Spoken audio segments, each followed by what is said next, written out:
পুত্র, এই প্রকার এখানে কেন দাঁড়িয়ে আছো? আমি আপনারই প্রতীক্ষা করছি পিতাশ্রী। পুত্রের নিজের পরাক্রমের আনন্দ তখনই প্রাপ্তি হয় যখন তার পিতা তার প্রশংসা করে। আমি আপনার কাছে নিজের প্রশংসা দিয়েছি পিতাশ্রী। তোমার প্রশংসা? পুত্র,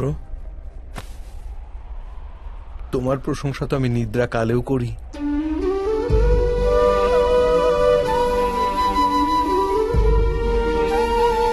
আর নিজের পুত্রের প্রশংসা পাওয়া এক পিতার নিকট সৌভাগ্যের বিষয়।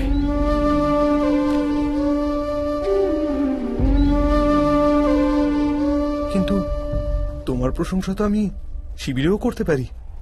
চলো। পিতাশ্রী, আমি এখানে নিজের পরাক্রম দেখানোর জন্য দাঁড়িয়ে আছি। এখানেই আজ আমি পরাক্রম দেখিয়েছি পিতাশ্রী। ওখানে তাতশ্রী দুর্যোধন ছিলেন, ওখানে গুরু দ্রোণ, আর ওইদিকে মহারথী কর্ণ। কিন্তু আমি এক মুহূর্তের জন্যও ভয়ভীত হইনি পিতাশ্রী। আপনার এই কথা শুনে গর্ব হবে। আমি মধ্যাহ্ন থেকে সূর্যাস্ত পর্যন্ত নিজের অস্ত্র ত্যাগ করিনি।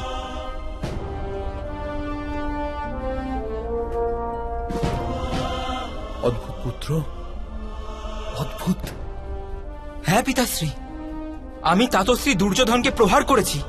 গুরু দ্রোণ আমার 3টি তীরে আহত হয়েছেন। আর আর আর আমি নিজের তরবারির এক আঘাতে তাতশ্রী দুঃশাসনকে ভূমিতে পতিত করেছি।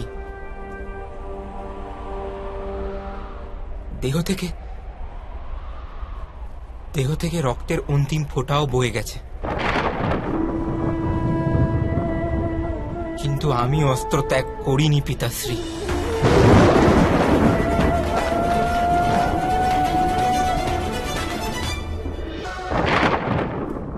এ কি বলছো তুমি পুত্র? হ্যাঁ পিতাশ্রী,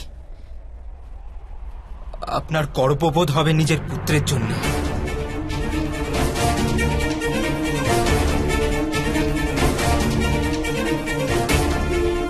আমার তীরের দ্বারা কিছুক্ষণের জন্য সূর্য ক্লান্ত হয়েছিল পিতাশ্রী।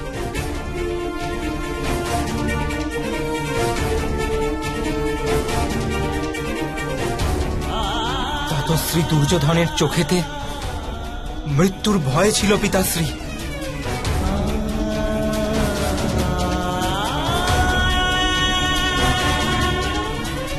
আমার অস্ত্র ভেঙে গিয়েছিল, কিন্তু আমি সামর্থ্য ছাড়িনি।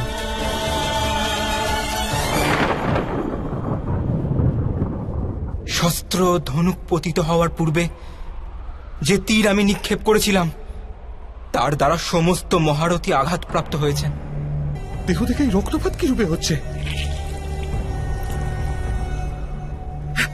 শিবিরে চলো পুত্র।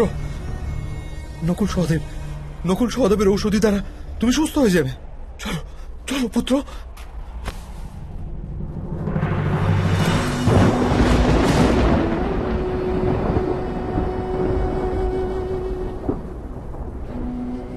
আমি কেন শিবিরে যাব পিতাশ্রী? আজ সমগ্র রণভূমিতে নিজের অধিকার স্থাপন করেছি। যুদ্ধের অন্তিম পর্যন্ত আমি এই স্থানেই থাকব। আপনার পরাক্রম দেখব। আমার জ্যেষ্ঠ মাতার অপমানকারীরা যখন যখন আর্তনাদ করবে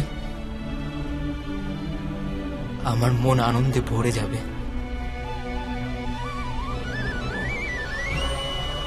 আমার সৌভাগ্য দেখুন পিতাশ্রী, যখন 50 জন অপরাধীর দণ্ড পেয়েছিল তখন আমি উপস্থিত ছিলাম,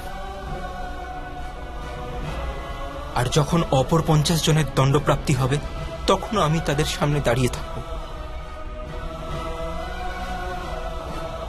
আমি শিবিরে যেতে পারবো না পিতাশ্রী। আমি যুদ্ধের সমাপ্তি অবধি কোথাও যেতে পারবো না।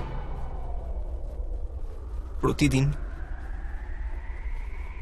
এখানেই আপনার প্রতীক্ষা করব আমি।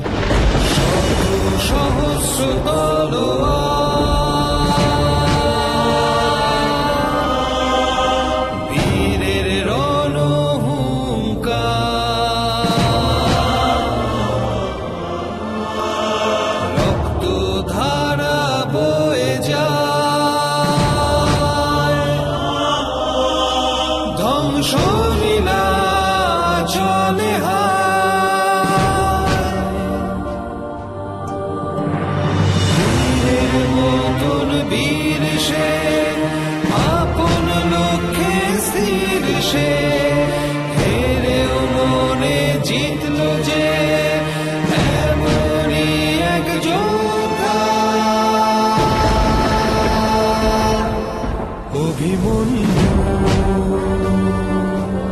অভিমন্যু